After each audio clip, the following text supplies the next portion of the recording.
From the home of the Spirit Quartz, Bukenhout, South Africa, a very, very mild, very light amethyst, were interlinked with some yellowish to brownish hematites, come goethite in stages of oxidation.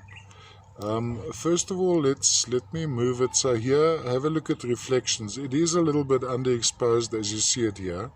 But to give you an idea of the crystal faces and the formation itself, in essence the matrix is flat, so it would lie like this, but I would display it standing up, and of course this form I quite like. It's quite lovely, this particular formation here.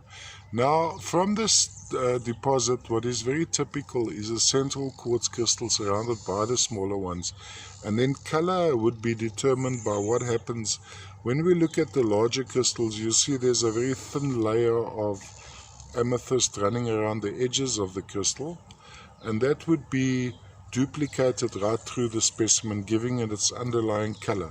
So here we have, I think we call this the lavender, if I'm not mistaken, the Spirit Quartz, the lavender one. Very, very pale amethyst. All from the home of the Spirit Quartz, Bukenhout, South Africa. Actually, let me hold it like this to give you a better. This really doesn't want to expose properly. As we see it, it's mainly underexposed. Let's just see if I can improve the exposure. That is again overexposed, so when we do that, we burn out all the color. Let's have a look at it like this. That is overexposed. That's a little bit underexposed, so I'm not getting it quite right on this one. All from the home of the Spirit Quartz, Bukenhout, South Africa.